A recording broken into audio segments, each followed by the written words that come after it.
Welcome everyone to our event today. Our event is called Bridging Our Past, Present, and Future, a Native Youth Roundtable. And the event is in celebration of Native American Heritage Month.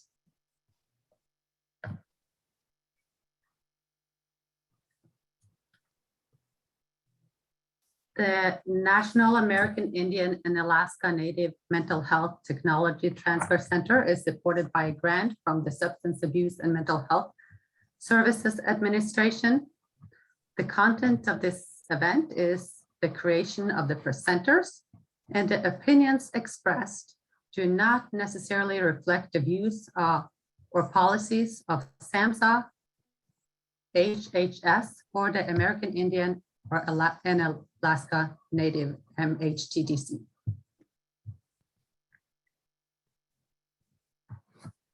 This event is on behalf of the Native Center for Behavioral Health, which include, among other centers, the the Addiction Technology Transfer Center, the Mental Health Technology Transfer Center, and the Prevention Technology Transfer Center. My name is Monica Dreyer Rossi, and I am the program manager for the American Indian and Alaska Native Leadership Academy, as well as the Tribal College and University Initiative at the University of Iowa College of Public Health. I hold a Conpolit degree from the University of Tromsø Arctic University in Norway. I was previously a division manager for the 800 student Department of External Affairs in the Business and Social Sciences College at Inland University in Norway. In this position, I led large-scale education programs in organizational management and leadership, and also oversaw continuing education projects involving the Norwegian Army and Norway's International Peacekeeping Force. As a side note, my home university is also the home of the Center for Sami Studies and is in the forefront of Sami advocacy, research, sustainability studies, education, and cultural preservation, and has established a master's degree in Indigenous Studies. I just thought that might be interesting to the audience here. So with that, I will let my co-host, Teresa Brewington, introduce herself. Good afternoon, and thank you for being here today.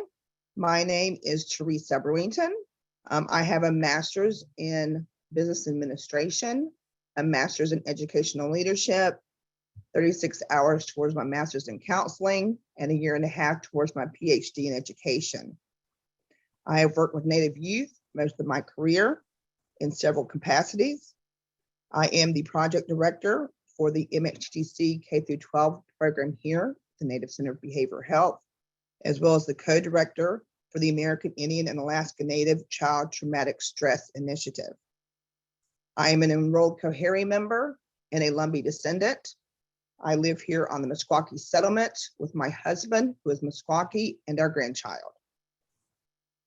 I would like now to introduce our GRAs, but until we do that, I did want to say today's session is about our Native American Heritage Month and celebrating Native American Heritage Month. The Native Center for Behavioral Health will host a Native Roundtable discussion. Native youth leaders will discuss bridging Natives' past, present, and future while sharing their insights and experiences. The youth leadership panel is comprised of American Indians and Alaska Natives between the ages of 15 and 25 years of age. The panelists come from different geographical areas and tribes, such as Meskwaki, Wichita, Seneca, Ojibwe, Lakota, and Yupik. So now I will hand it over to the GRAs to introduce themselves, and then our panelists will be able to introduce themselves. Thank you. Hi, my name is Jordan Mandraska, and I'm a GRA here at the Native Center for Behavioral Health. I'm currently working towards my master's degree in school counseling with the hopes of becoming an elementary school counselor. And then my colleague Liz is actually in class right now, but she is getting her master's of public health and community and behavioral health degree. And she holds an undergraduate degree in public health with a writing certificate, but she'll be joining us later after she finishes with class. So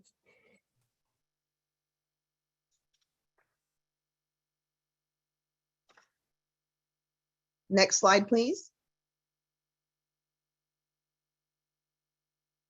Isabella? Ishirishi talk nuti Gidigidis Hisari ha hewi iyon point vitri Wiku Gidigidis Oigu Garucho Detse.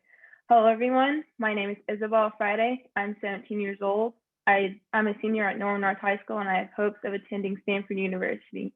I'm with Shaw from the Waco Band, Kiowa, Gatto, and Oglala Lakota. I am also the 2021-2022 Wichita Tribal Princess, along with a TYRC ambassador and a vice regional intern for Alicia Rousseau of the Oglala Sioux tribe. It's really good to be here with you all today. Thank you, Isabella. Benika?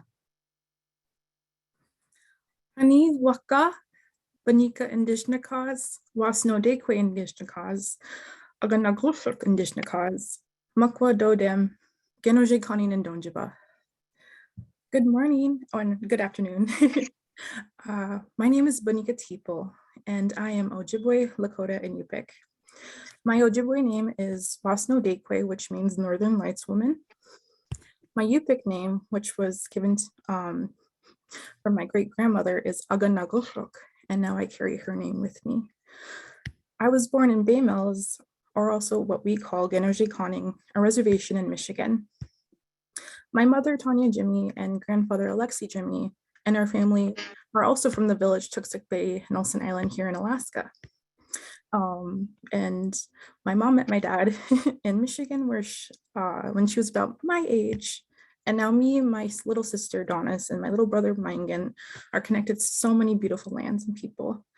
And I also wanted to acknowledge the traditional lands that I am currently living on of the Dena'ina people.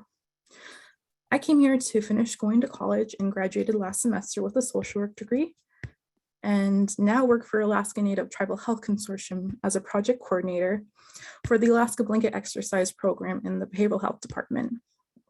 I feel so honored and blessed to be here today. Miigwech Goyana, and thank you. Miigwech. Keely? O Jagimawakwe Netishis, Keely Driscoll Netishis, Amukamani Swan, Nemawewis, Nedokan, Nishwabidugnagood Netiswi Babun. My name is Keely Driscoll. My Meskwaki name is Jagimawakwe, which translates to Little Wolf Woman, and I'm Meskwaki with ties to the Winnebago tribe of Nebraska. Currently, I'm a senior at the University of Iowa, majoring in international studies, and I'm also receiving certificates in sustainability and Native American and Indigenous studies. I'm really honored to be here again with all of our amazing panelists, and Gadabi, thank you to everyone for being here to help us celebrate Native American Heritage Month, and to everyone who helped put this together and for allowing me to be part of it. Gadabi Kelly. And Rory. Greetings, Seneca, I agreed with you with I'm thankful you are well. My name is Rory Wheeler. I'm a citizen of the Seneca Nation, coming to you from our nation's Cattaraugus territory here in New York. I'm really glad to be here today with all the great panelists. Coming off a busy 3 days with the White House Tribal Nations Summit that took place Monday and Tuesday, and then I moderated the White House Tribal Youth Forum yesterday. So it's been a very busy week, but nonetheless, happy to be here with the fellow panelists and looking forward to today's discussion. Hi, Rory. Thank you very much. And this is our youth panelist. November is Native American Heritage Month. It is a time to celebrate our rich and diverse cultures, traditions, teachings, and Native Indigenous peoples' history. It is also a time to acknowledge the important contributions of our Native peoples, past, present, and future. Additionally, it is an opportune time to educate the public about tribal nations, who we are, and most importantly, the true history of the United States, because Native Americans and indigenous peoples were and are the original residents of what we call America.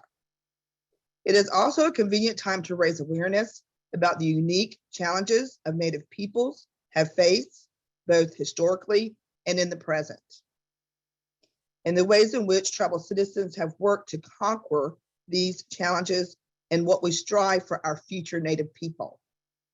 I also want to say that in 1990, Native American Heritage Month, through a joint resolution signed by President George Bush, acknowledged this month to include the goal of celebrating and acknowledging our Native youth to be encouraging pride, self-respect, and dignity to others. Which leads us to our first discussion. Before we get into our presentation, I want to ask each panelist a question. The question is, why is it important to acknowledge and celebrate Native American Heritage Month, and what does it mean to you? And I will start the question by asking Keely. Native American Heritage Month is important to me because one of my lifelong educational goals is to always be increasing and actively working to improve my own cultural competence. So I do that by engaging in various events and trying to educate myself during Native American Heritage Month about all the vast numbers of different tribes that are categorized under, Native American, Native American identity. So I think that a lot of people think that this is just for non-natives, but I also want to learn about other Native American tribes and cultures. And so I actively engage in that throughout Native American Heritage Month. And to me, it's very important to acknowledge, the lands that we're all living on and that provide for us. And I also use this month to uplift Indigenous voices and support Native American businesses as well. Thank you, Keely. Next, I will ask Rory. And if I need to repeat the question, please let me know. Of course. I always spend this month always reflecting and thinking about all of those that made what we're able to do possible. For me, working in tribal, starting in tribal governance at a young age and being active in this in my community here in the Seneca Nation, as well as being able to work across Indian country. It's been such a rewarding experience, and it's only because of people that paved the way for me and all of us to do this work today of supporting our fellow Indigenous people. And here in New York, as members of the Haudenosaunee, or also known as the Iroquois Confederacy, it's part of who we are. It's part of laying that foundation for our next 7 generations, to which our great law of peace has us do. And that's what I like to do this much, and also try to do my part as well to carry forward what I can do for my little cousins, my future children, and those that will come after me. It's just about opening the door and also having great panels like this and having good discussions. In Indian country, we're really underrepresented in just about every area and every industry. But just happy to be here today to share our experiences of working across Indian country, working with our fellow youth, working with various stakeholders, just try to advance some of our Indian country priorities, and as well as advocate to ensure that we have a strong future going forward, not just for us, but for those that will come after us. Thank you, Rory. And next I will ask Benika. And again, if you would like me to state the question again, I will be glad to do so. Thank you. Native American Heritage Month, I believe, is a time to come together in unity, to celebrate various Native cultures, traditions, and voices, And that includes federally recognized and non-federally recognized tribes. When all of our relations come together, there is so much beauty, light, and love that happens. We all have such different experiences, histories, and strengths, but we all are all strong people together. It's also a time to continue healing. It's a time for storytelling. Winter is the time for telling stories for a lot of Indigenous cultures. And I remember going to gatherings when I was young and listening to those stories and just listening to those teachings, both in the Ojibwe language and English, from elders, storytellers, my grandmother. That's how traditions and cultures that we are celebrating are passed down generation after generation. And I just feel so proud of who I am. And I want to continue sharing that and continue my personal journey of learning. And it's also important to do that during Native American Heritage Month. It's also important to acknowledge our histories and what is happening now, as there was so much history that was attempted to be hidden, voices to be silenced. So I mean, like, this is like a beautiful opportunity to continue talking about it more and more, and how we are showing that we are talking about it. And also still continue to celebrate each other year round. We all have to start somewhere, and this month is a beautiful time to start. And so I'm very grateful for the opportunity to share this and grow with others. And we do that by talking about it, correcting narratives, because we are still here, and we are, Miigwech. Miigwech, and thank you for that, because I could hear the passion in your voice. So thank you for that, Benika. Isabella. Celebrating American Heritage Month is really important because we get to prove that we are still here as people, as Native Americans, that we're still here. And we also get to acknowledge our ancestors that fought for us to be in this spot. And it means a lot because we are able to bring knowledge to people that don't know who we are and what we do. It's important to me because we fought for generations to get where we are today. We get to educate and show people we are more than the stereotypes we are given. The history books do not define us. Miigwech, thank you. And I just have to say, I'm very proud of every one of you and every one of your answers. At this time, I will hand it over to Monica.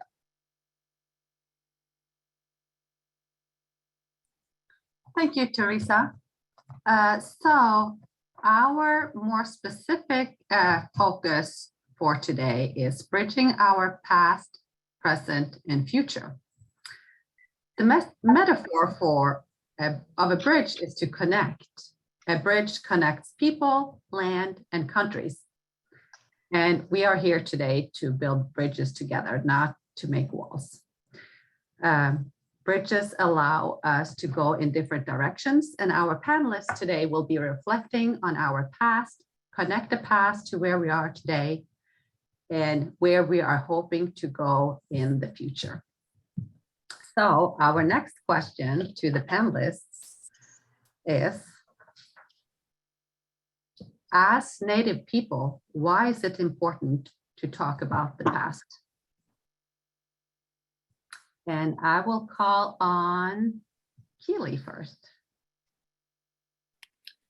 So I actually grew up with my mother, Leah Slick Driscoll, and she teaches history at the Meskwaki Settlement School. So I was very lucky to grow up learning a lot about some of the perspectives and histories that were disallowed within a lot of public school classrooms. So growing up going to a public school was very difficult because I always felt a disconnect with my peers, and I continue to even at university. So throughout this month so far, a lot of the events that we have put on through our Native American Student Association have gotten responses of, I cannot believe that this kind of education or this perspective, this reality was withheld from me all of these years. And so I think it's important that as Native people, we continue talking about our past, despite the fact that, oftentimes it isn't, it's like a personal responsibility because it's disallowed within classrooms because, this truth is being kept from non-Native peoples as well. And so I also think that it's important to talk amongst other people who are sharing this experience of disconnection, of having to, walk into worlds, having to navigate different cultures and shift between them. And all of this is a valid experience given that, this disconnect has occurred because of a collective experience of colonization, not only within this country, but around the world with Indigenous peoples. Thank you for that, Keely. Your response really suggests how important it is that everyone learn more about history. And then I'm going to call on Rory, please. To repeat the question, please. Well, I believe it's so important to talk about the past because it's where we get our strength from. It's where I get my strength and my, I guess my resilience from, because before contact with Europeans, we lived off the land. We respected one another, cared for one each other, and looked out for everybody. And those are values that really, really need today as well, not only in tribal communities, but in all communities. And also the amount of tireless work they put in, the sacrifices made, the battles fought, you name it. The sacrifices they made inspire me, and they still do today. Learning about our history, although I probably didn't get a good depiction of it, going to a white or a non-tribal school off of the reservation, but still been able to, it's been, at least I have the opportunity to have such great leaders, mentors, elders, and people who stepped up to share their history, because that's a lot of what it is here in Indian country is all oral history. And so now it's my duty to pass on what I've learned from our older than me, our elders, to the future generations as well. Especially in the times we are in, there's in Indian country, on Indian reservations, we have disproportionate rates of Native youth suicide, alcohol and substance abuse, high rates of health disparities. But if we don't try to focus a lot on the bad and what's happened to our people throughout time, we need to focus a lot on the good. And that's where I get my strength from, is the time where we were people before we the people. And that's where I get my strength. And that's why it's so important to talk about the past, because we need to carry on our culture, our traditions, our history to the future generations, because if we don't, who will? Thank you so much, Rory. Anika, would you like to go next? Yeah. I feel very honored that I was able to grow up in an environment where I was able to learn from like my mom and my grandma teachings and traditions. And so I learned that pre-contact, how our people were thriving with our own kinship systems and indigenous governance systems. We have a way of life, songs and dances and ceremonies, and that all contributed to us, our nation being filled with healthy communities, families, tribes, individuals. We knew about these sacred medicines and ceremonies that would help keep us in balance and stay in a place of wellness, physically, mentally, emotionally, and spiritually, and worked and sustained a connection with the land and water, a beautiful connection that we are and where we were and are in tune with. And so it's important to talk about it because that's how teachings are passed down. And it's also important to talk about the past because it's a way of healing from the effects of historical trauma.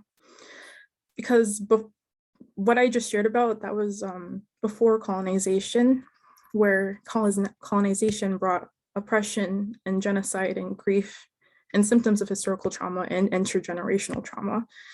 So it's important to correct the narrative that has been created about us because of these effects. And so using our voices is important because again, they try to hide our history. And so I remember learning so little compared to at home in elementary school, except I would learn just like just a small amount. And one that sticks out now is like how Christopher Columbus, quote unquote, discovered our lands. So it's just our culture was attempted to be annihilated and us to be assimilated. And so because they knew when the colonization was happening that destroying our culture would destroy who we were, which eventually led to the boarding school era. So that, I think that's very important to speak about, of how that our way of life was disrupted and how elders didn't have opportunities to talk about it during that time. And now we are talking about it because we have to continue to still heal, show that we are not invisible, and acknowledge what our people did to survive, as we still have a lot of our culture and have tools of historical wellness as well to restore a lot of what has happened that were passed down. So I want to acknowledge and thank everybody in those generations that allow us to be here now. So thank you.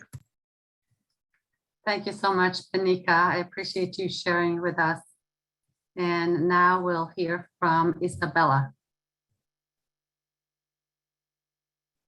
It's really important to talk about our past because we need to make people aware of what really happened to us. Many people are completely, they're ignorant to the true American history. History books today, they don't show us the full story of what happened to our people. We need to educate people on what really happened. They like to romanticize the indigenous experience in this country. And for like instance, the Disney movie Pocahontas it's told as a love story, but in reality, she was an underage girl that was taken from, or that was like married to a grown man who was taken from her homeland. And I think people really need to understand some of those stories aren't really true. And I think that's how far back the issue of MMIW, or missing and murdered Indigenous women, goes back. I think that's very important. Thank you so much, Isabella.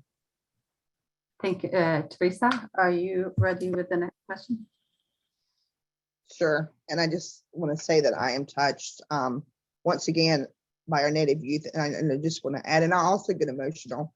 And I just want to add that, yes, the European way was to kill the Indian and save the man. And I thank our ancestors that through all their trials and tribulations, that we still remain, we are still here. We still have our languages, we still have our traditions, and we still have our culture. So I think that's extremely important that through all of this, we are here. And I just thank you, youth, and I'm just so very proud of each and every one of you. So the next question being, November was selected as Native American Heritage Month. In this time of celebration, how do we discuss reconciliation and address the misconceptions surrounding some of these federal holidays? And I am going to start this time with Isabella.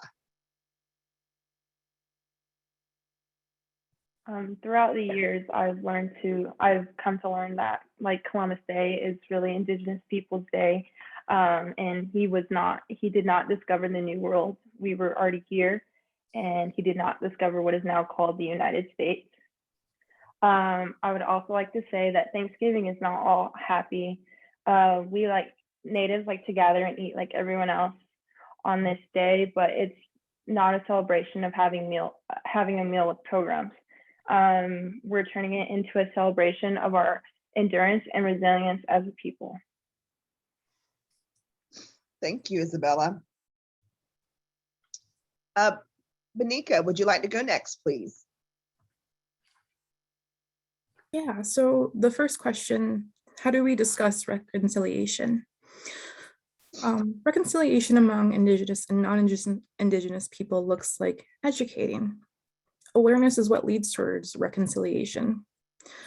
There are some who don't want to acknowledge what's happened because they would have to acknowledge how our systems were built, as our systems were built on the oppression of people of color. And so this leads to false statements like, get over it, move on, this has nothing to do with me. unfortunately, educating more about this history leads to understanding and addressing statements like that, mindsets like that, because it's important to make what we're saying fundamental knowledge. And so reconciliation, it requires a lot of inner work, accountability, compassion, and a willingness to learn. And so again, everyone has to start somewhere, as I am still learning, but we are making our way to it. And it's just important to acknowledge what happens to lead to the understanding. As for the second question, a federal holiday that came to mind was Halloween, and how we're still having issues with cultural appropriation and over-sexualization of our traditional regalia.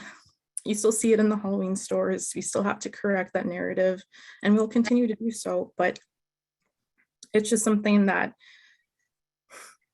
it's just no more, no more cultural appropriation in general. And so that is a federal holiday I want to at least acknowledge and talk about.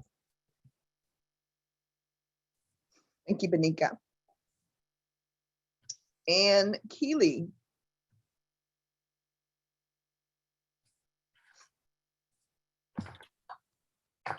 I think steps towards reconciliation do look different within every community, but I think for me, and being here in Iowa, in which oftentimes there are no places to have these discussions or where these discussions are allowed formally, it kind of looks like creating your own spaces for it. And my boss, Sakawis, who is the founder of Great Plains Action Society, actually created Truthsgiving, which recognizes that Thanksgiving does appropriate, celebrations that usually take place during this time, and historical events of kindness and help, that were given by Native tribal nations to some of the first colonizers that came to this land. And so just recognizing, educating, and thinking critically, and coming to the realization that on the federal level, these narratives are carefully regulated. In history education, it's heavily regulated, but when it comes to having a celebration like Thanksgiving, that story of the Pilgrims and the Native nations is shared very carefully, but that story isn't what actually occurred. And so I think that real discussions surrounding the origins of Thanksgiving need to occur to like on the federal level, and need to be acknowledged in order to really take steps for reconciliation. Yes, I totally agree with that, Keely. Thank you. That's a great point. And then last we have Rory. Yes, so in this time of celebration, how do we discuss reconciliation and address the misconceptions surrounding federal holidays?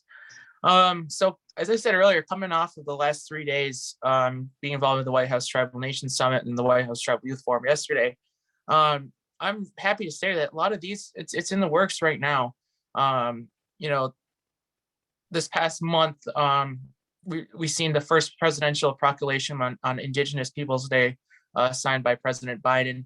And then over the last two days, we've seen probably about a record amount of tribally focused executive actions that have taken place to address a number of issues. Number one was the executive order combating missing and murdered Indigenous women. And then, the administration looking at tribal ecological knowledge and their approach to climate change. And I see a lot of this happening because advocates, tribal leaders, youth, including me, got involved in the political process, which is something not easy to do and hasn't been, a lot of our approach to in our government to government relationship with the United States. But it was getting involved and advocating and showing up and getting to places where we haven't historically been and spaces that we probably weren't wanted in at a time or two. But showing up, when I was with the National Congress of American Indians, this is what I've learned, is that one of our charging quotes is that if you're not at the table, then you're on the menu. And so that's why we have a strong responsibility to be advocates to address some of these shortfalls that we've seen especially over the last 4 years. But thankful that now we're having a lot of the reconciliation discussions right now, because by the way things are going, I'm pretty hopeful that we'll be seeing a little bit more action addressing some of these challenges in Indian country and misconceptions moving forward. And I just got a quick shout out to organizations like Illuminative, who are doing such great work to address some of these challenges and provide recommendations. Thank you, Rory. Thank you, panelists. And now I will hand it over to Monica. Thank you, Teresa. Our next question is, what is one thing you would like the audience to know about Native history? And I'll go to Benika first. So one thing I'd wish to share about was the forced sterilization of Native women. I think that needs to be highlighted more. I was only in my late teens when I first even heard of this concept, but it was 6 years after the Family Planning Services and Population Research Act of 1970, about 25% of Native American women of childbearing age were sterilized. And evidence shows that there was probably even higher numbers. These women were either pressured or it had happened without their knowledge or consent. And other women of color were also targets during this time. And it was women who received their health care through Indian Health Services. And it's heartbreaking. That was one of the ways that they were trying to eradicate our race.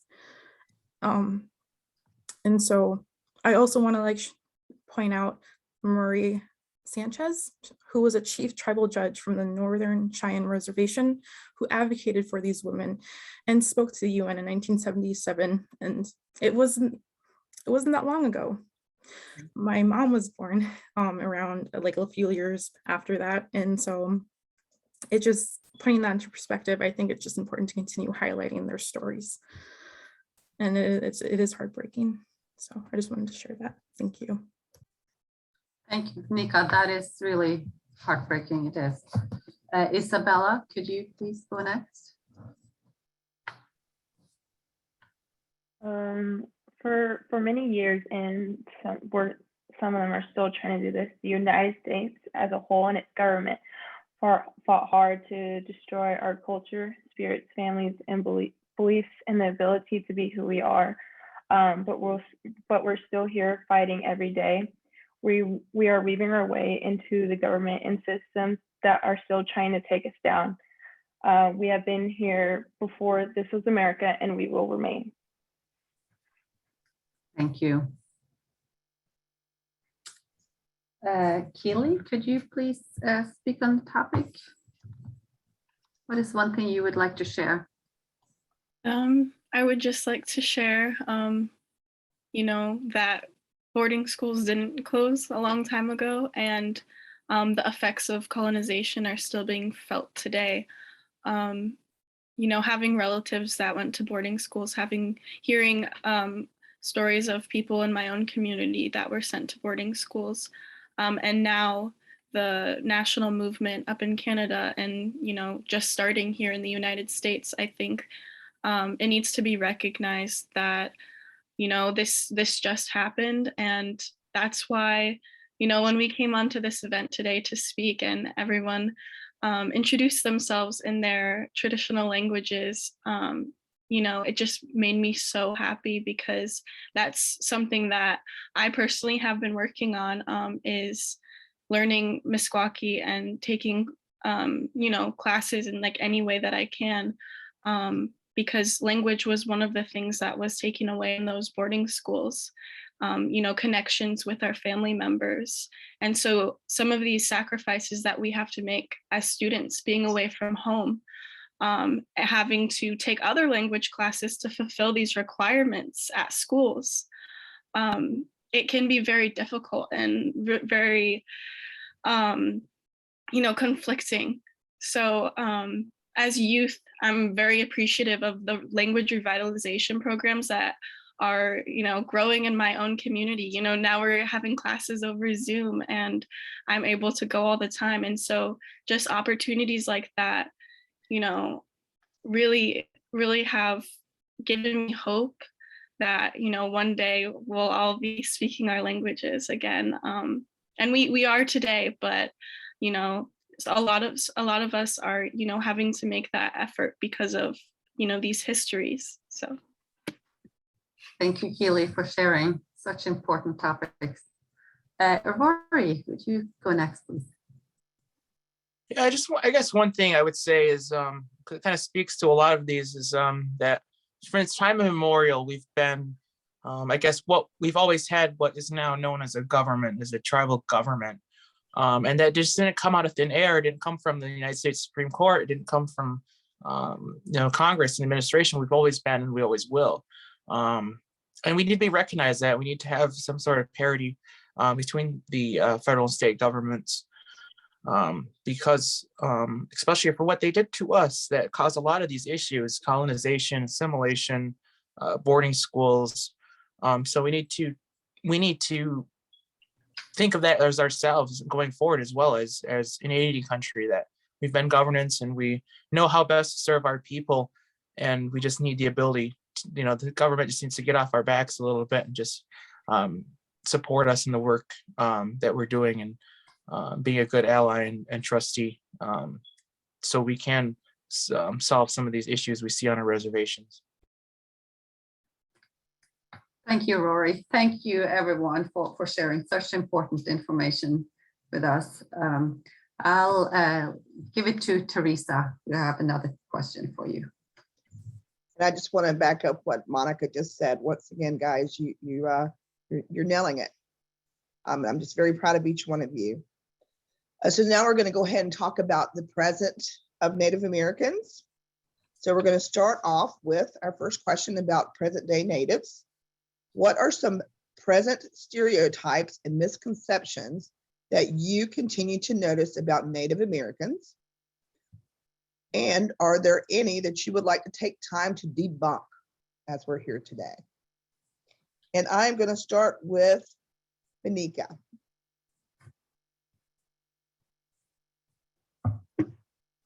Going about this question with my own personal experiences of stereotypes and misconceptions. It was probably a couple of years ago when I first moved up here, and there was someone at my college. We were watching a movie or a show, and a Native American came on the screen, and this person said, "Ugh, I hate Indians. All reservation Indians are drunks." And I was like so taken back of like hearing that people are still saying things like that. And so, and how symptoms of historical trauma have like created this narrative about us, and that people are now still victimizing, like re-victimizing us. And like,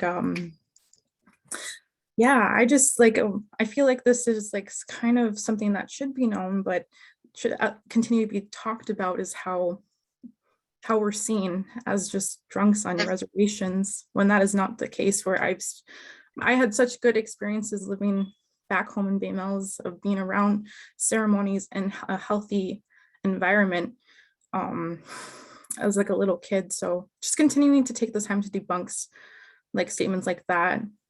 Another one I've heard is we all like asked if all natives live in teepees. And just kind of just acknowledging how we all have such a unique culture. We had like our, like not just one set of what a Native American is supposed to look like. Native American, Alaska Native, it's beautiful. So I just wanted to take the time to acknowledge just like how powerful that is. Thank you so much, Benika. Rory, would you like to go next, please? Sure. It's kind of a difficult one, but for me, because I always try to not give any merit to them. There's I've seen so many to experience so many, but I guess there's just too many to name. But my thing is just try not to give merit to them. Always try to represent it in a good way. Showcase your best self and your community's best self, not try to focus too much on the negatives. It's too broad for me. I could probably go on all day, but that's the position I'm taking on this. Is I just try not to give merit to them and just try to showcase the best. I have to ask you, Rory, have you faced it yourself personally? Of course, went to a all-white school throughout my entire time, even somewhat in undergrad as well. And then living in a rural community, being involved in tribal government politics, it's been hard, but nonetheless, it comes with, I hate to say it comes with the territory sometimes. Just try to rise above it, and like I said, just try to showcase your best self and your community's best self, represent in a good way. Good for you. Keely, would you like to address this? And if you need me to repeat the question, I'll be glad to do so. Yeah. So, I think throughout my life, I have experienced or heard a lot of stereotypes stated in front of me because I don't fit into the stereotype that was created, on the national level of what does a Native person look like. And so, when people do find out that I am Native, as Benika mentioned, a lot of times they'll say, "Oh, do you live in a teepee?" Things like that, which all stem from, that collective categorization of all Native peoples under, Native, rather than acknowledging the vast ethnicities that, Native peoples are composed of. And so, the only other one that really comes to mind at this moment was an experience my mother shared with me. And, my mother is getting her second master's currently, and I'm so incredibly proud of her and so lucky to have her as a role model. But just that idea that Native people aren't educated.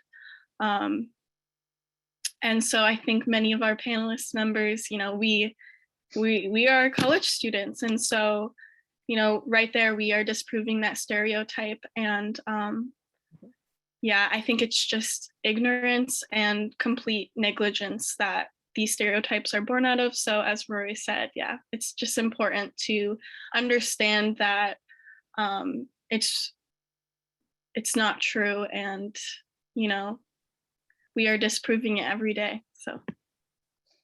Thank you, Keely. And then Isabella. One that I've heard a lot about, people ask me sometimes, and they think that all tribes are the same, which is not true. There are over 570 federal recognized tribes, and we're all very diverse in our cultures and belief systems. And much of America does still believe that everyone wears war bonnets and lives in teepees. That's not true. I'm Wichita. I'm in rural Wichita, and we live in grass houses. We used to live in grass houses. We didn't have teepees, or grass houses were the way to go. But I think this also speaks to the issue of other generalizations, often negatives, like we are poor or like we're drunks and drug addicts. Even though some of our people do face those things, other groups of people do as well. But we are also doctors, lawyers, scientists, traditional healers, artists, and many more things. We're more than all those stereotypes. We've shown that throughout history. We've shown that we're more than that. We're getting more education. More youth are getting educated. We're getting bigger jobs. All these things. So, yeah. And I will agree with that. Miigwech to our youth panelists, and I will go and hand this over to Monica.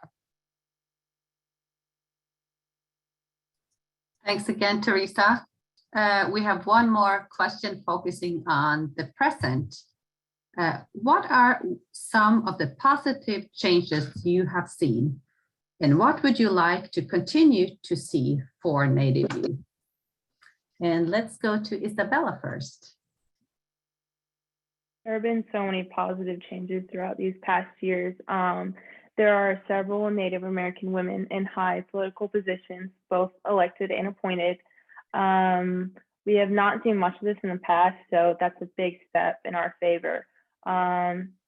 This is not only at the federal level, but also at the tribal level. I'm an intern for the vice president of the Oglala Sioux tribe, who is a woman and is the first openly elected LGBTQ candidate in her tribe. I also hope that my generation can continue to rise and promote our collective Indigenous voice in an inclusive way. This exemplifies our traditional concept of we are all related. Thank you, Isabella. And Anika, would you like to go next? Yes, this is a very exciting question. I've seen Native youth stepping into roles as land protectors, water protectors, language carriers, students who are going to college and showing their shine and being seen and feeling empowered to do so. And I think that's such a big step, and it's just creating so much I want that to continue to lead to like gaining more self-worth and self-love, and because it can be difficult to be seen, especially for youth, but I've also seen many reconnecting and begin reconnecting with their culture and to be who they are. And that looks different for each and every youth. And so just collectively, we're just imagining the future during this time. I'd like to continue to see youth going back and exploring what it means just to be themselves and to have that safe, sacred environments for all of our youth, including the LGBTQ+2 spirit, for youth who are reconnecting, for just everybody, and allowing their voices to be included into the conversation more. A good example is the annual Elders and Youth Conference that First Alaskans Institute does for opportunities for our youth to continue to learn and connect with their cultural and ancestral knowledge and community. Thank you, Benika. Rory, would you like to go? Yeah, it's a great time right now. As I said at length earlier, yesterday we had the White House Tribal Youth Forum, which hasn't taken place in about 4 years, but under this new administration, it was hosted yesterday and provided Native youth the opportunity to engage directly with, the administration. We had in attendance, we had Secretary of Health and Human Services, Javier Becerra, Secretary Miguel Cardova of Education, and various members of the administration that are opening the door for Native youth to have an active role within the government and with their own governments, and encouraging youth to continue being leaders within your community. Yesterday I had the opportunity to introduce a lot of Native leaders who are making such a strong name for themselves. Note to Begay III, a legendary PGA golf athlete, and then Brooke Simpson, who competed this past year on The Voice, America's Got Talent, was a finalist on The Voice a few years back. And it shows Native youth that you can achieve anything you want to. You can do whatever you want. Right now I'm actually, I have my other computer. I'm applying to law school right now, finishing out applications, which I know I have to do if I want my nation, the Seneca Nation, and all of Indian country to flourish. I need to get my education. I need to continue being a good role model and advocate for not only my community, but our future generations as well. And I take that very, and I hold that very strong in my heart, and will continue to do what I can to help out. Thanks again, Rory. Keely. Well, here at my university, the implementation of so many programs to support youth that are hoping to come to college. We have transitional programs like the Iowa First Nations program as well. And they also waive fees for, people coming out of state as well. So I think that's a really great positive change that has been provided for our youth. Also just greater and better representation. I know we've all been probably enjoying watching Res Dogs, and I absolutely love it. But other than that, also just, I think our youth today feel more empowered, as Benika said, to speak up. Many months ago, I had the opportunity to go to DC alongside many youth to, push back a little bit against the abandonment and reconstruction of Line 3. And so hearing voices of, Love Hopkins and, so many other youth, Silas Nealon, I just feel like youth voices today are so powerful, and I'm so excited to see and hear more about, some of that youth leadership in the climate movement that's currently going on to, build back fossil free. Thank you, panelists. It sounds like it's a lot to celebrate here too. I'll leave it to Teresa to lead us into a glimpse into the future. Thank you again, our future leaders. And now we're going to be talking about our Native future. So we're going to go ahead, and the first question will be, in general, knowing the challenges for Native peoples, what is one positive thing that you would like to see happen for our Native peoples in the next 10 years? And I am going to start with Rory, please. Yeah, like I said, we're in a great spot right now. We just need to keep the momentum and keep pushing forward. We can't go back. We can't look, we have to continue going forward, advocating, being at the table, standing up for our people and standing up for the voiceless as well. There is so much strength in Indian country amongst us all collectively, and we need to continue showcasing that and being at the table, advocating for a lot of these issues and standing strong for our future generations, because there's so much at the line right now. Climate change, lack of public safety, the current COVID-19 pandemic. We've had a lot thrown at us, but in Indian country, we've never backed down from a challenge, and we're not going to back down, or we shouldn't back down moving forward as well. Absolutely. Thank you. What about Isabella?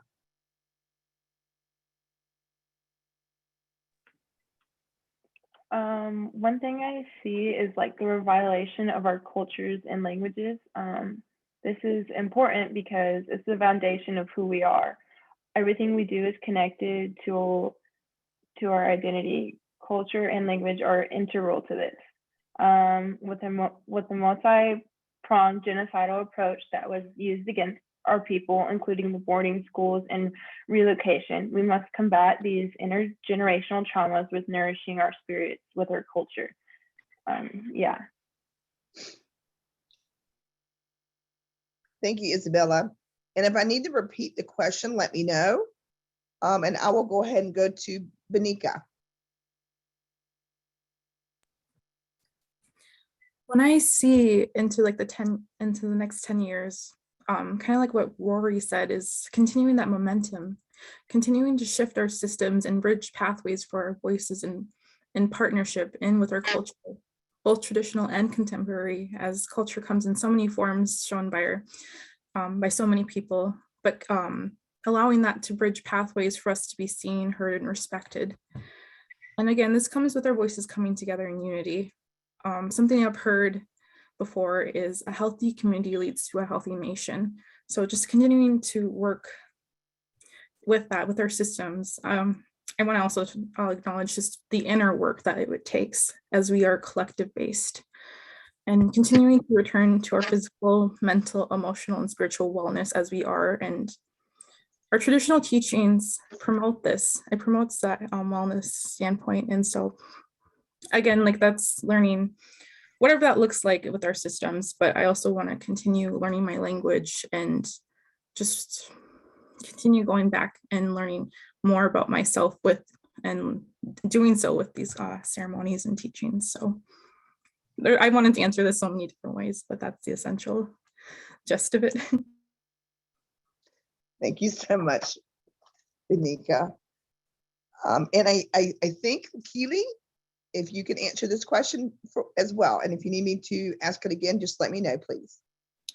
Okay, well, in the next 10 years, I would love to see, as everyone mentioned already, that continued momentum. I think it's really important, to speak not just in class, but and not just in outside spaces, but reclaiming that language altogether within our tribal schools and within our communities. And so that's one of the things that I hope to see continue, as well as, just so many things. But, language is one of the biggest things on my mind right now. So yeah, I really agree with what Isabella said about that. Thank you, panelists, for answering that question. And I agree with everything you've said. And I do want to add that I want our Native nations healed. And I do want to see us to be represented in every commercial and news station and TV show in a positive way. I want our people represented. But thank you for that. And I think that with this panel, our future is going to look a lot brighter. So again, thank you. And I'm going to hand it over to Monica. Thank you. So in the beginning of this session, we discussed history, culture, and traditions. Why is it important to remember history, culture, and traditions when we discuss the current issues in Native communities and how we are envisioning our future?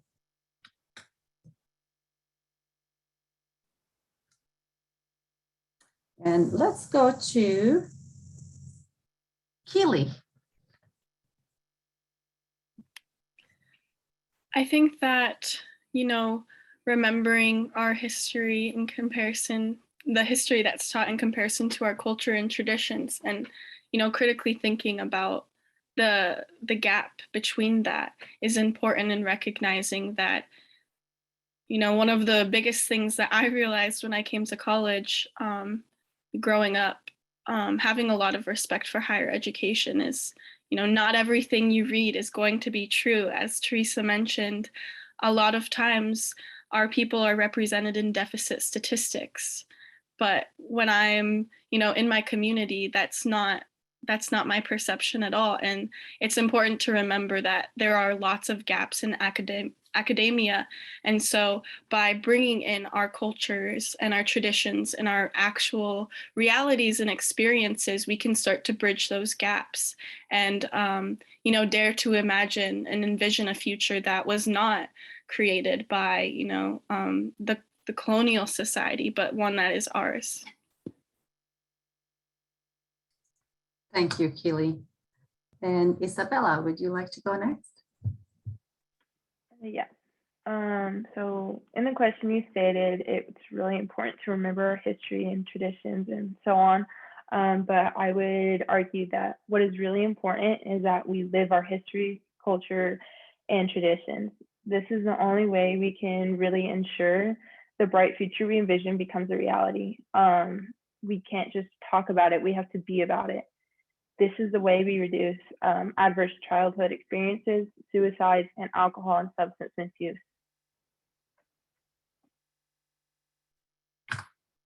Very good, thank you. And let's talk to Rory. Yeah, as I said earlier, when we're talking about our history, there was a time where we didn't have a lot of these issues that we have right now, but we still survived and we maintained for several hundreds of years. But because of the actions of the government and various issues that have plagued tribal communities, we can't really focus on them. we have to focus on our future, our resiliency, and the sacrifices that our ancestors made, because we're going to have to make them too for our future generations as well if we want to ensure our tribes are sustained until, for the future. There's a lot of issues, like general trauma and adverse childhood experiences, but we need to start having those discussions though as well. We can't hide the fact about the trauma that our people has experienced throughout time, but we need a lot of support in Indian country, especially around mental health. I remember when in my service as a volunteer EMT here in a rural tribal community, I started talking to patients about adverse childhood experience, about recognizing trauma and, seeking care for taking care of your mental health, which was new and innovative here in emergency medical services. And a partner of mine, but we knew it was needed. And thankfully, we had patients that were very receptive to the information and hopeful to address some of these challenges, so we can continue on here in the Seneca Nation and our local communities and thrive and ensure this is a great place to continue to raise a family and carry on for future generations and years to come. Thank you. And then we have Anika. Why is it important to remember our history? I think about two concepts, and one of them is, again, historical trauma and what we experienced, what our elders experienced, what generations before experienced during during colonization and during oppression that's still happening now. And then I also think about historical wellness and how we have, ways how we have been passing down those teachings to combat and address those effects of historical trauma, using our ancestral knowledge to help us resolve what is happening now. As again, it promotes that healing. Talking about it promotes that healing. And when you do that, it continues to help guide us to heal towards a beautiful future where we are thriving, all of us. We had a lot of elders who didn't get to grow up in loving environments when they went to boarding schools, and children who didn't get to go home. And we're talking about it and we're acknowledging it, and they're being found, so they are going home now. And also elders are now being welcomed to speak now about those experiences, and that's a lot to carry throughout. And that, again, that all of that plays into where we are now. But again, it's beautiful how much healing has been happening and how our actions today affect generations to come. And so again, a visualization tool my mom shared with me is, when you imagine a healthy, thriving child, what do you see? And I definitely see how, again, our ancestral and cultural knowledge is going to play into that. And so those are we're imagining a better, brighter future for our people. Thanks a lot, Anika. I'll leave it to my colleague Teresa to ask the closing question today.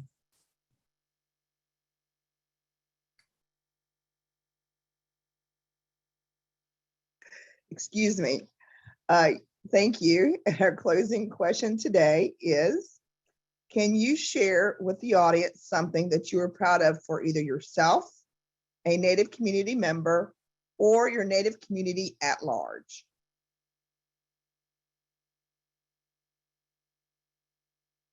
Oh, and I'll start off with asking Isabella. Okay. I am very proud to continue a legacy of activists and service-minded individuals in my family that created a better world for the future generations. My great-grandma always said that when you do good work, there will be people in the future who might not know your name, but will benefit from your efforts and sacrifices. Yeah, I think that's really important, and it's really good to be here with you all. Thank you, Isabella. Benika.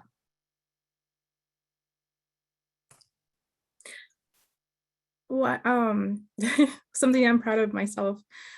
I think about how we are all meant to come on this earth at this time, We all were meant to come because we each have a gift and a purpose for this time to continue doing that work.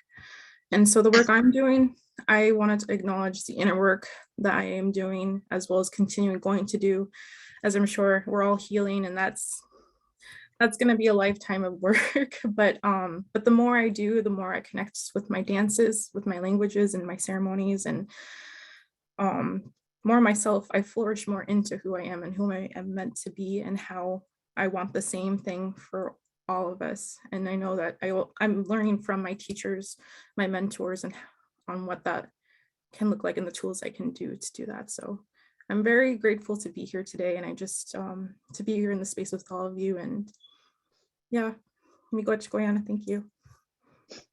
Miigwech, Panika. And I just share that we all have a purpose. I absolutely agree with that. And if you have not found your purpose, please search yourself for that purpose. And now I'm going to go to Keely. I am so extremely proud to come from a people who worked so tirelessly for our future that we have today and now, and that our people will have for so many generations in the future, with the establishment of our settlement. And I'm very proud of the connection we have with the communities around us, and that kind of understanding and shared story that is being built. And so, here in Iowa City, where I go to university, there was a proclamation for Indigenous Peoples Day, and there's so many amazing events happening here. And it's so comforting, for people, our youth that go to school here. And for me, I'm very proud to be able to be away from home, but also have community here as well, and have these events go on, and just maintaining that connection and being so close, being able to go home is amazing. And so I'm extremely proud to, be from this place. So thank you. Thank you, Keely. And we will leave it then to Rory.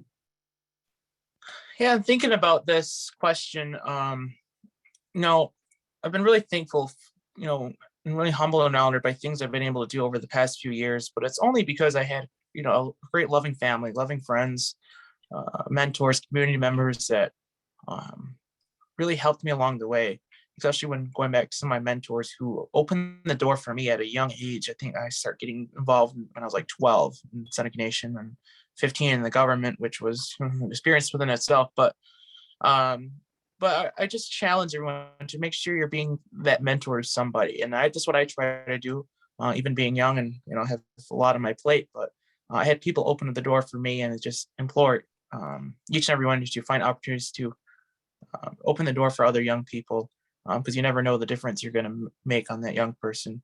I know I wouldn't be here today, or I wouldn't be doing what I am right now if I didn't have that. Thank you for that, Rory. And I think that's a great point you just said, because I wanted to end on that note. One of the things that I know about each one of our panelists that are on here today is each one of them had either a mentor, a motivator, someone in their life, whether that be a parent, a cousin, a teacher, someone in their life that believed in them, believed in their potential, and inspired them to go forth and to be who the people they are today. And I think that's very important, to be that person in our young Native youth's lives if you have that opportunity. Again, I just want to say how proud I am of each and every one of you guys. I truly am from the bottom of my heart. Is there anything that any of the panelists want to share with the audience today? And then we will bring it to any type of questions the audience have for our panelists before we leave.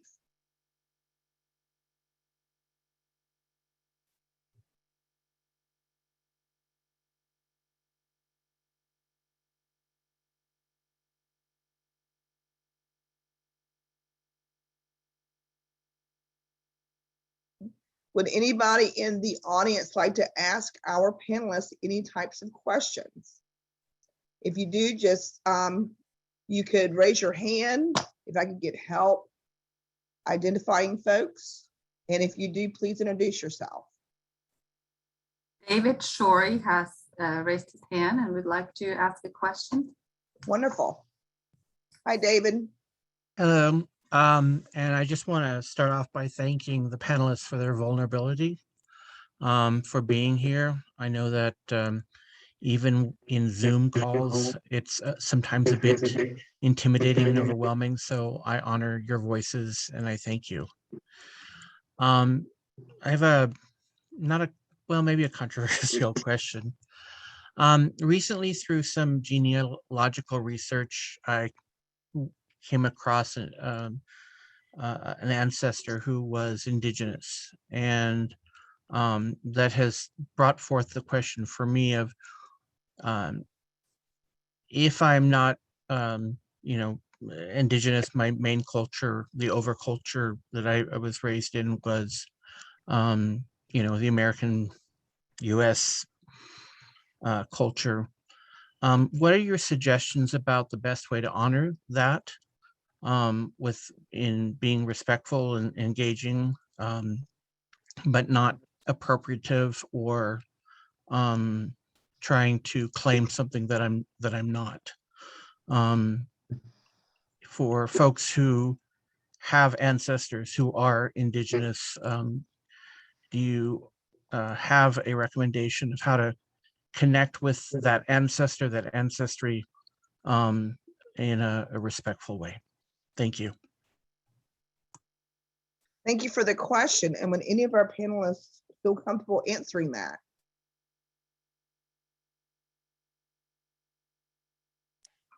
I guess when asked this question previously, my recommendation was to, seek out the federally the tribal government that, you may have lineage to or ancestry to. That would be the first place to start.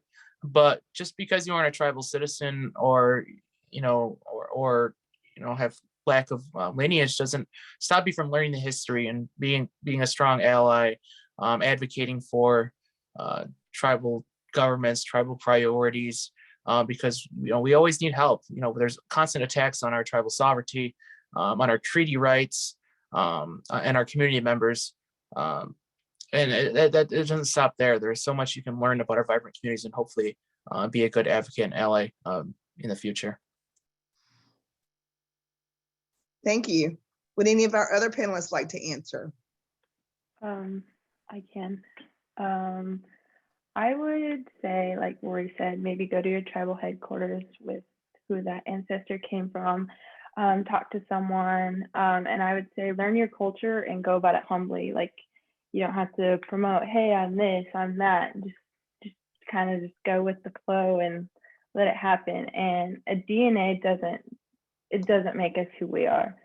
Those like certificate of blood cards, those don't make us who we are. We decide who we are. We decide in our heart and our spirit and who we are. Thank you. Was that Isabella? Yes. Okay, thank you for that. I totally agree. Would any of the other panelists like to chime in on that?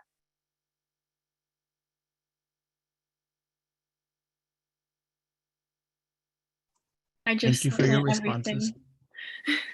I second everything Isabella said. Yes, and I third everything she said. I think it's important to be humble. I think it's important that you do your research. I think it's important that you seek advice, as someone said in the chat, from the elders in the community, to get involved, but don't be demanding. But for me, I know who I am in my heart. And I think that's the Native way. We don't need a piece of paper to tell us who we are. We don't need a blood quantum to tell us who we are. I know who I am, and I'm very proud of who I am. And if you have that feeling, if you have that calling, I encourage you to seek that out. Any other questions from our audience? So we have a question in the chat here, but first I would just like to read a post here. I would have him consult an elder or elders of the tribe he is descended from, do his homework and look for ancestors and history. And thank you, Isabella, for your words. I think everyone appreciated that. And then we have the next question. Any tips to build bridge between natives and non-native students for a youth council?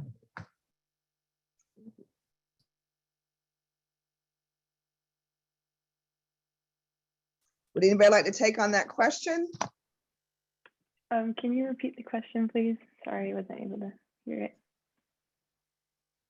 Any tips to build bridge between natives and non-native students for a youth council? Okay, one thing I would say, coming from, I used to go to sophomore high school, and one thing we did throughout the whole month of November, we went around to different schools in our district and we showed off our different dance styles and our culture, or our different dresses that we wear, our regalia, because it was all different. We all come from different tribes. So we went around schools and talking about who we are and why it's important that we celebrate. So that's something you can do. You can make like a little presentation. You can also just educate them. That's just the best way to go about it, is just to tell them who you are.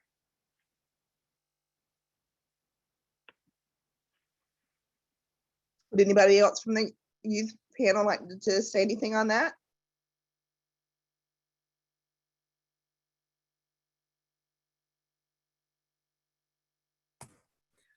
I think about programs that again promote culture and again the richness of culture and building those connections, especially like with like for youth activities and games. I think about games because I used to be a educator for Cook Inlet Tribal Council and Cultural Foundations program, and that was how we would host camps as well as teach at schools, talking about concepts from culture, but doing it in a way that's that was fun for them. That was kind of just something that I'm trying to like play with the best I can to answer that question. So that was just something that comes to mind, is just continuing to have like those programs that just incorporates Alaskan Native values and just, you know, advocates for that. I hope that answers it the best, as best as I can. Any other panelists?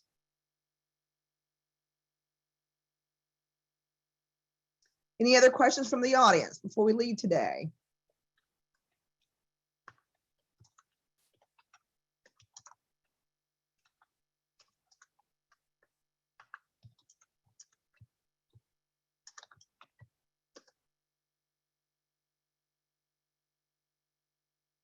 We did put a GIPRA survey into the chat box. Please take a few minutes.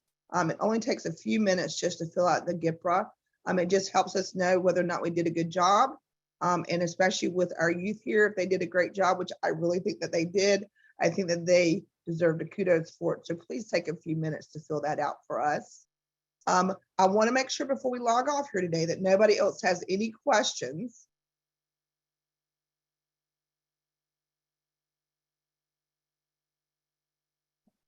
I would say everybody is saying things in the chat, so I'm going back and forth. But again, I just want to say I love doing this. This is one of my, I think, favorite activities working in this center, is working with this group right here. Every time I've worked with them, they have inspired me tremendously, and they give me hope for our future, because this is our future. It is all about our Native children, our Native youth, because that is our future, and that is the future of our Native peoples and how we continue to survive and strive from here. So I just want to say, Kadebi, to each and every one of you from the bottom of my heart, and I am truly proud of each one of you, and I cannot wait to follow your careers as you go through your endeavors ahead, because each one of you are going to be leaders and makers of tomorrow. I promise you that. My name is Rose Barton. I'm part of the Butte Native Wellness Center in Butte, Montana, and I very much enjoyed all of the things that were said today.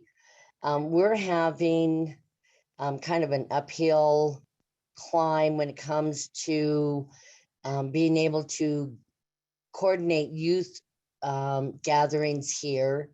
And I was wondering if you have any suggestions on how we could, bring some of them together. I am an older woman, and so sometimes it's difficult for them to look at me going, oh, okay. We also have a suicide and harm reduction program that we've been trying to get off the ground. That's kind of difficult, I'll have to say, because we want to be able to reach the youth and be able to help them to participate in the things that we've got going on. Any suggestions? And are you asking the panelists? Yes. Okay. Would anybody like to answer that? And we do have some more questions coming too as well. So would any of our panelists like to answer that? Yeah, I can. This month, I actually am part of the Native American Student Association here on campus, and we have struggled a little bit as well with getting lots of people out to some of our events. And I think it's important to acknowledge a lot of the work that youth are doing today, and it can be very overwhelming. So just not taking it personally if there is kind of low attendance at certain events. But also, apart from our events, we also have space for relaxation, for fun, for just discussion. And so what we do is we just ask our friends to come. We do fun activities, like watch a movie together or play games, and just not having everything always centered around, some kind of work, like not what we can do, but what kind of fun can we have together, has really helped just create spaces in which we want to be in. And it also helps, that those efforts that will come after work more smoothly, since we all know each other well and can work together well, and we know our strengths and our weaknesses and understand each other better. Yeah, that's a great answer. Would any other panelists like to answer that?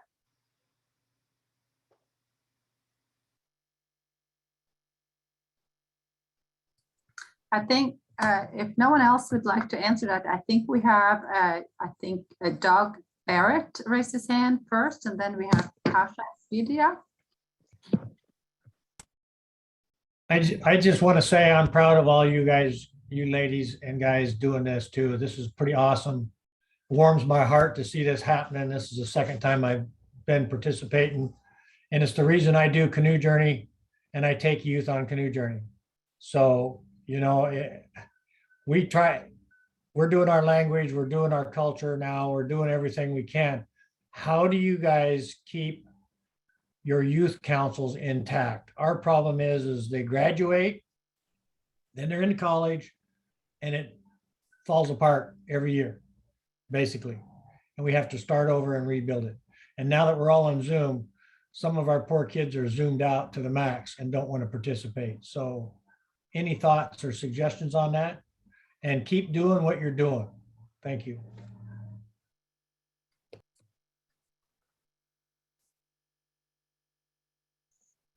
Panelists, who would like to take that on? I can answer that. I would say, like, for the people that are graduating, try to get some of their younger siblings, if they have siblings or friends that want to get involved somehow, but they don't know how, have them recruit those people, so you can always have people flowing in wanting to help, because there are people out there that want to help, but they just don't know how to do it or where to start. So that's a good starting point. Or like posting, like now a lot of youth are on social media, so social media is a good way to promote stuff like that. If you're needing like members or something like that, that's a very good way to go about it. Would any other panelists like to say anything?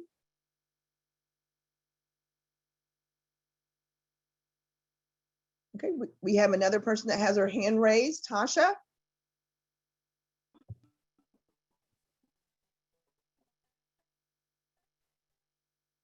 I hope I'm saying that right. Can you hear me?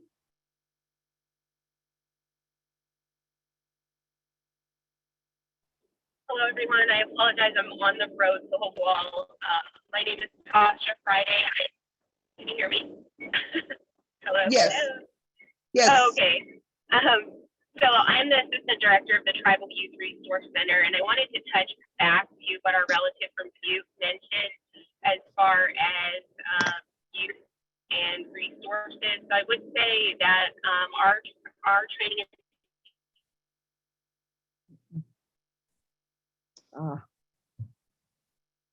Yeah. Center can help any tribe or tribal entity assistance. Am I breaking? I think you broke up there in the midst of the main point of your question. So if you're in a good area now, can you please repeat it?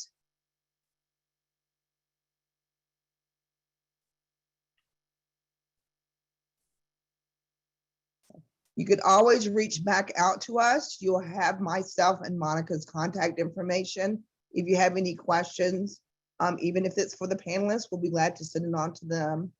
I apologize. I think we must have lost her. Oh, she messaged in the chat and she said, what is the most significant cultural thing that you have accomplished? There you go.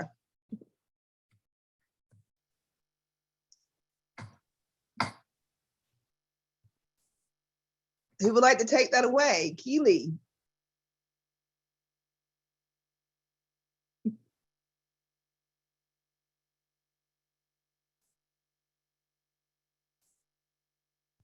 No? It's a very big question. I'm still thinking about it. No, we have another question that has been asked twice here while Keely is thinking, and the rest of you maybe. That comes from, I'm not sure if I'm going to pronounce this correctly, Danis. Tipo is asking, what inspires you? Good question. That's my sister. So just so many inspirations, but I think about my family. And again, I think about my mom, about how she, when she learned about what historical trauma was when she was in high school, went to Bay Mills and wanted to continue her journey of learning about her culture from her Ojibwe side. And just like, again, those who just, my ancestors continue to inspire me, as well as my future generations. Anybody else want to answer that? I would have to say my great grandmother, the late Frances Wise, and my mom, Tasha Friday. They're really inspirational people to me. My great grandma, she was an advocate for Native American rights and many more things. She was always at protests, always trying to help the people, not just our people, but people everywhere. So she was very inspirational. And my mom, she's done so many amazing things. She's attained so many awards. She went to law school. She's a lawyer. So she's done all these great things that most people wouldn't think that she's able to do. So they're both really inspiring to me.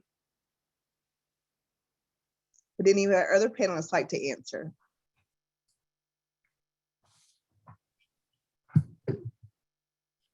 Okay, do we have any other questions? And I do want to give respect to Tasha. Would anybody like to answer her question? What is the most significant cultural thing that you have accomplished? And I know you guys know the answer because we've already talked about it. So yes, Keely's sitting there saying, I would say for me personally, it has been learning my language, while being in school, and just doing things even when I'm afraid. When I was young, I sometimes was afraid to dance at powwows, and I just did it anyway because, once I got out there, I realized like it was the most amazing thing I ever did, and then I couldn't stop, and so it's just getting over that initial fear. Even events like this, I'll get nervous and stuff, but then after the fact, I'm like, oh, why was I even nervous? Like, just kind of letting go of that fear that you know, I don't know, letting go of the fear and just reclaiming what's mine. Yes. I love that. Reclaiming what is yours. Panika, you want to answer that question too? Yeah, I completely agree, Keely. That initial fear and still speaking when my voice shakes, I think allowing myself to be seen as an Indigenous person, as an Ojibwe, Anishinaabe, Kwe, as a Yupik woman. And so just like a Lakota woman, just allowing myself to be seen and just continuing that journey of learning about what that means. And just like I have like these ceremonies that I was a part of since I was young, and just fully embracing it, I'd say, is something most significant thing culturally that I would say I've done. Thank you, Panika. Sorry, Teresa. And I just wanted to read a reply from Marilisa.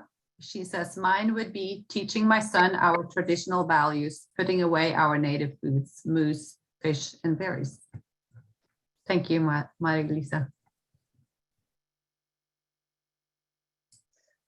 Okay, guys, unless we have any other hands up, I think we're going to go let our youth panelists enjoy the rest of their afternoon. This has been an absolute joy, again, like I said, to host such an event. It makes me feel good in my heart. So I appreciate you guys allowing me to host this. Thank you, Monica. Again, thank you, every one of our youth who was part of this. I just can't tell you how proud I am of you guys, truly, truly.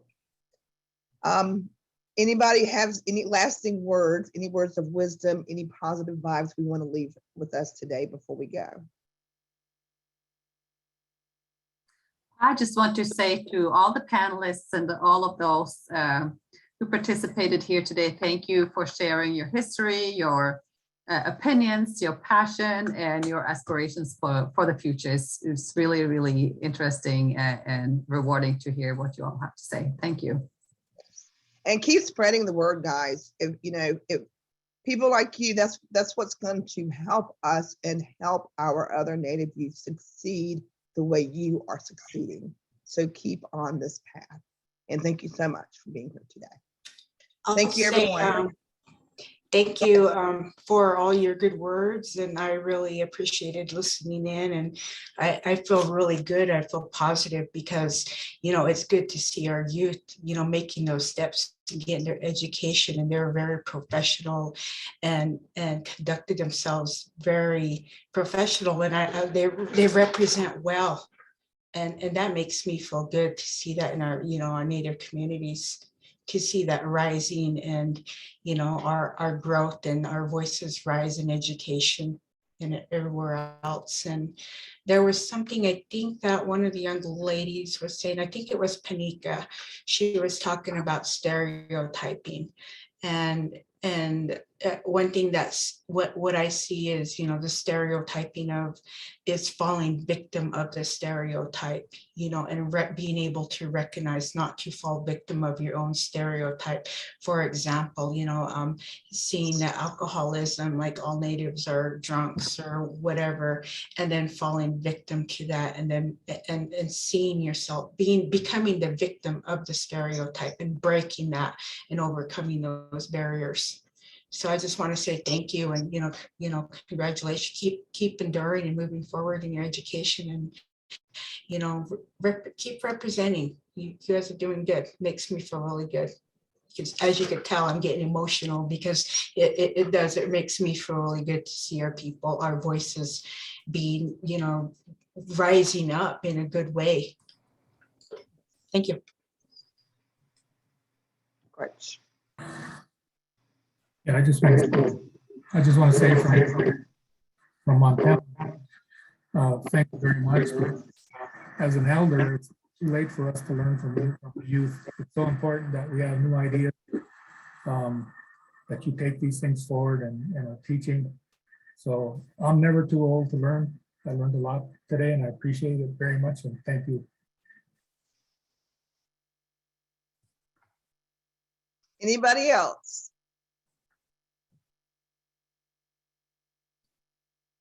Okay, we're going to head out. You should be very proud of yourself.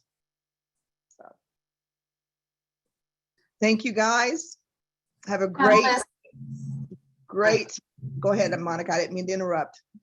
Panelists, I hope you have been able to track the chat here. It's a lot of praise and complimentary comments to your presentation here and your contribution today. Thank you all. Yes. Yes, absolutely. Please make sure to fill out the gift form, please. It just takes a few minutes. And thank you, Nan, for being here today. Have a great Thursday. Stay safe and stay so healthy. We're going to end now. Aho, Miigwech.